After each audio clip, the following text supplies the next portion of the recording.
Las leyes de la robótica gobernarán tu existencia. Inadaptados del mundo entero cantan su himno por primera vez. En 1984 de George Orwell, el ser humano vive acosado por una vigilancia constante y un régimen totalitario que le corta todas las libertades. Es como si el ser humano fuera un prisionero de su propia vida. Pero ¿qué pasa si en realidad todos somos un poco prisioneros y la diferencia es que nosotros no podemos ver los barrotes? Buenos días nerds, yo soy Mariano Rosales, @chagneruda. Y este es otro capítulo de Los nerds heredarán la biblioteca. Hoy día voy a hablarles de Un mundo feliz, de Aldous Huxley.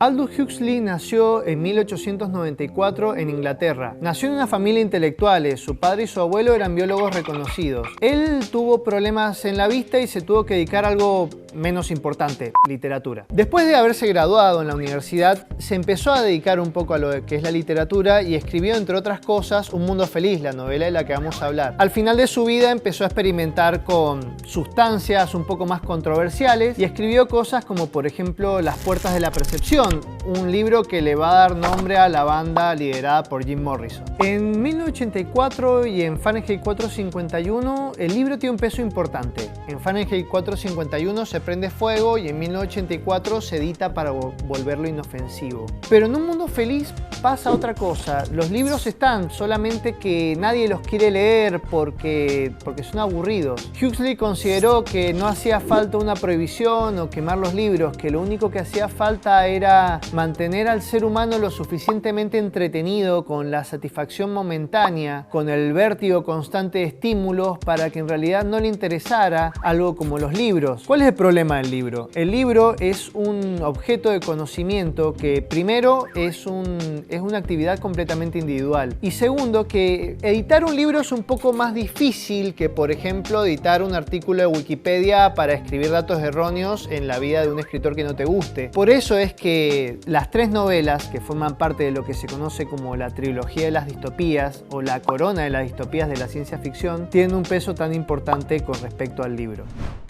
La novela empieza exponiéndonos la organización del mundo mientras esta misma se expone a un grupo de estudiantes. Y nos dicen que la sociedad está dividida en castas, que son como una especie de parodia horrenda de lo que serían las clases sociales. Cada una de las castas tiene un trabajo determinado y se determina a qué casta va a pertenecer cada óvulo antes de que éste nazca. Una vez que determinan que cada embrión va a pertenecer a cada casta, se empiezan a hacer cosas como, por ejemplo, cortar el oxígeno o suministrar sustancias nocivas como alcohol en las castas más bajas. Y de esta forma logran una menor inteligencia y una preponderancia o una facilidad para los trabajos manuales, por ejemplo. Esto es lo que ocurre con las castas más bajas. Las castas más altas, por el contrario, tendrán todas los requerimientos necesarios para poder desarrollarse sanamente. Cada una de las clases sociales es educada para amar el trabajo y el destino que les fue determinado antes de nacer y también a no querer mezclarse con las otras castas o clases sociales. En este apartado es en el que Huxley pone todo su conocimiento científico para poder justificar de alguna manera la forma que va a tener su futuro. En este mundo no hacen falta las cámaras para mantener al ser humano obnubilado. Hay otras cosas como, por ejemplo, el sexo. En este mundo el sexo es tan libre que se lo considera prácticamente una interacción social más, sin más peso que, por ejemplo, ir a tomar con un amigo a un bar. El problema es que al mismo tiempo todo tipo de relaciones más sentimentales o más cercanas que el mero encuentro para poder tener relaciones sexuales es visto como algo ajeno, como algo malo, como algo reprochable. No existe algo como la familia en el mundo que imaginó Huxley. Es más, esta se ve como una perversión barbárica. Pero ni siquiera el sexo desenfrenado puede mantener a la mujer y al hombre apartados de la realidad. También es necesario una pastilla. En este caso estamos hablando del soma. El soma es lo que Huxley imaginó como una droga ideal. Una pastilla de soma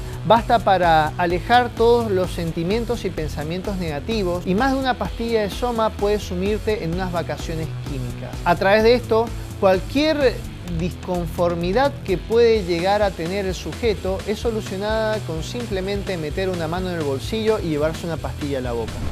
En el mundo de Huxley todo está regulado por el mercado. Los deportes, por ejemplo, siguen existiendo, pero mientras más aparatos o cosas aparte tengas que comprar, mejor visto es por el gobierno, por ejemplo, o por la sociedad. Es casi como los eSports, que a veces necesitan algún periférico o alguna máquina muy avanzada. Y por si quedaba alguna duda, Henry Ford es visto como una deidad, o es nombrada como una deidad. ¿Quién es Henry Ford? Hay muchas cosas que se pueden decir, pero dejémoslo en que es un adelantado en lo que se refiere a la producción en masa. ¿Qué es la producción en masa? Bueno, dense una idea de Chaplin apretando tuercas en una cinta transportadora. Un trabajo especializado y repetitivo que hace que la producción aumente. Eso es el dogma de un mundo feliz. Pero hay referencias al comunismo. Por ejemplo, el protagonista principal se llama Bernard Marx. Pero estos nombres, vinculados a una ideología contraria a la hegemónica, se han despegado totalmente de sentido. Son solamente nombres propios que no tienen ningún tipo de significado detrás. Todo el mundo es feliz y consumista, excepto Bernard Marx, porque no cumple con los estatus de la casta a la que pertenece. Es demasiado feo para ser un alfa más. Por lo tanto, él no está muy entusiasmado con todo eso de disfrutar el momento y prefiere no tomar soma y sentirse mal a lo millennial. No todo el mundo está en la misma situación. También existen una suerte de reservas naturales para pueblos tercermundistas, es decir, tienen lugares aislados del resto de la sociedad donde la gente vive en la pobreza más extrema, con una tecnología equivalente a la edad de piedra, y todo esto para recordarle al resto de la sociedad cómo era de terrible la vida antes de que la tecnología hiciera todo más cómodo o antes de que se expulsaran cosas horribles como por ejemplo la enfermedad, la vejez, los sentimientos y la familia.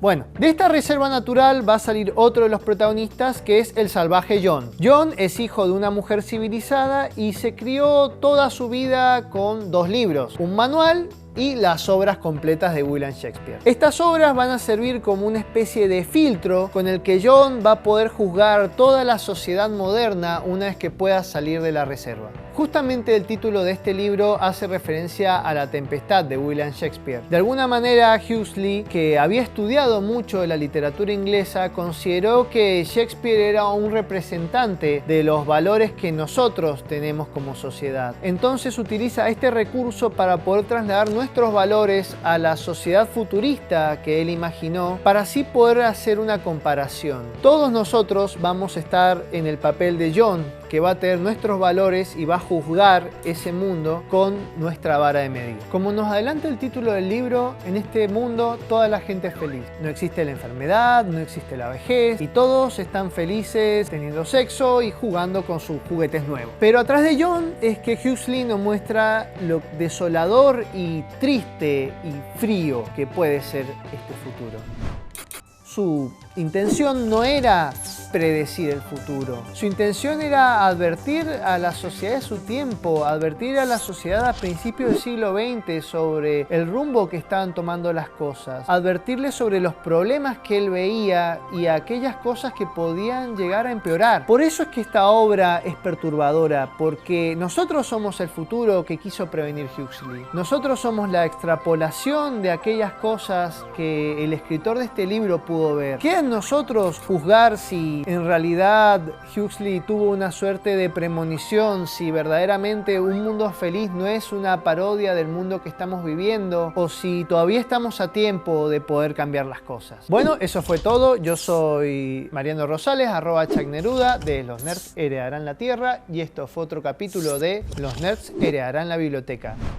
Las leyes de la robótica gobernarán tu existencia. Inadaptados del mundo entero cantan su himno por primera vez.